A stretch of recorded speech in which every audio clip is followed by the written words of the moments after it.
kedatangan Ibu kan terkait ada masalah investasi di Cianjur ini. Tentu ini sesuatu hal yang harus Ibu sampaikan ke publik. Siapa jati diri Ibu ini? Saya Ellen Baida dari Jakarta. Saya adalah komisaris dari PT Putra Komunindo sebagai investor. Kemarin investor untuk Videotron di Cianjur yang di depan pasar Paramayana depan. Jadi apa saja yang sudah Ibu investasikan? Jadi dalam bentuk Videotron itu kerugian yang baru untuk pembeliannya saja, realnya saja sekitar 1,2 miliar. Belum yang tahu waktu selama dari 2016 kita bikin perjanjian dengan PT yang ada di sini sektor lokal. Sampai sekarang tidak ada terbayar. Ibu kan datang tidak sendiri nih. Siapa rekan Ibu yang di sebelah ini? Silakan. Dikenalkan Pak Salis sebagai direktur dari PT Putra Komunindo. Ya, Bapak gimana Pak? Ceritanya kasus detailnya gimana biar? Nama saya Salis Sujani, saya direktur PT Putra Komunindo. Pada awalnya saya dijanjikan satu kontrak dengan salah satu bank ternama di Jawa Barat, Bank BJB, selama 2 tahun kontrak. Tapi sampai saat ini sama sekali tidak ada nihil. Dan selama perjalanan kontrak kita berjalan, iklan-iklan yang ada tayang itu, khususnya iklan pemerintah Kabupaten Humas Protokoler itu terus tayang dari zaman Pak Irfan sampai ke Pak Herman. Terus tayang karena kemarin ada komplain dari Bawaslu aja berarti dimatiin. Tapi terus yang harusnya kita punya keuntungan 40%, ini mereka tidak membayarkan. CV Garuda Mahameru itu tidak membayarkan dengan satu dan lain alasan lah. Oknum lah berarti ya, oknum dari CV itu ya. Oknum CV itu. Tapi perjanjian awalnya seperti apa Pak? Perjanjian awalnya yang di Videotron itu sewa beli.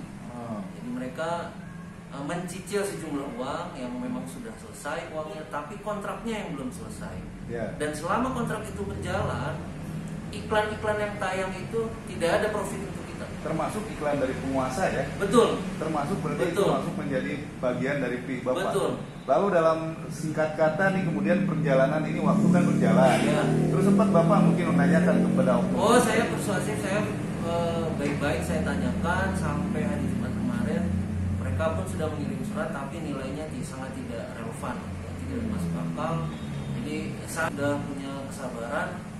Ya, kesabaran kita sudah habis. Kita dibantu oleh teman-teman di Cianjur. Oke, kita jalan.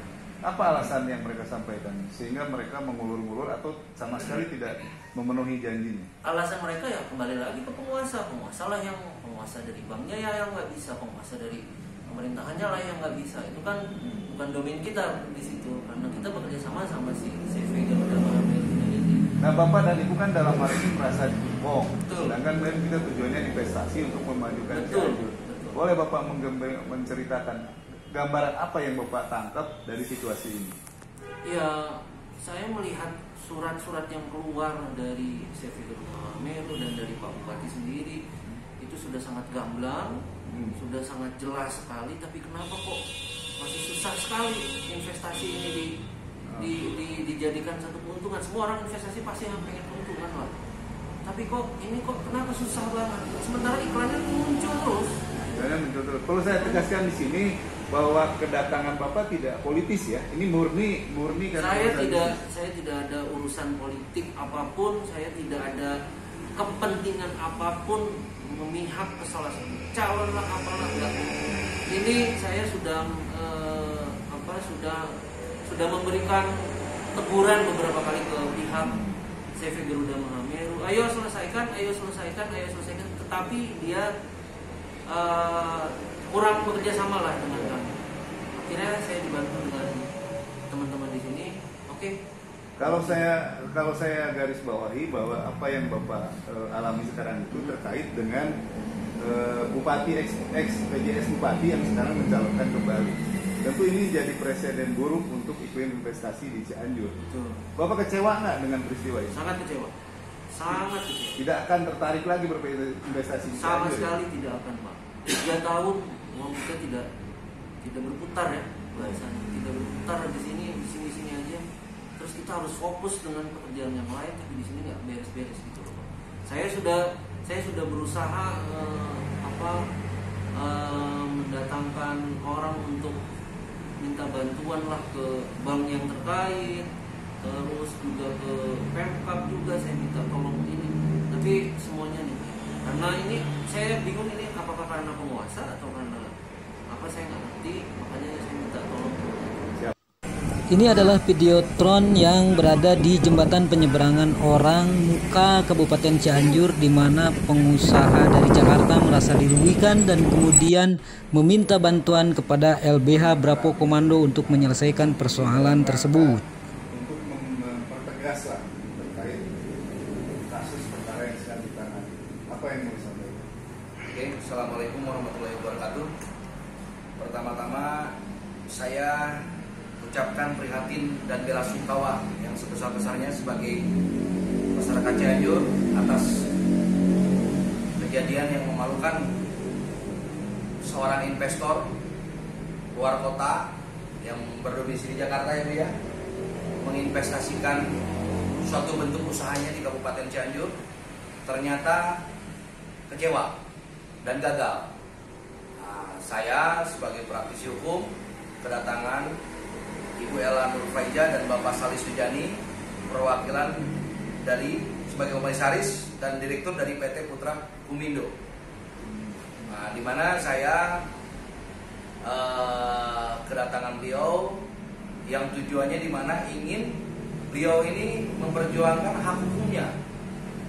Kenapa diperjuangkan? Karena beliau ini merasa dirugikan oleh salah satu oknum CP, saya singkat GM, yang ada di wilayah Kabupaten Cianjur, yang notabene ibu ini sudah melakukan suatu perjanjian kerjasama secara tertulis dan secara sah menurut hukum, di mana ada satu profit yang akan dijanjikan pada tahun 2016 sampai tahun 2020 sekarang profit itu nol, kosong.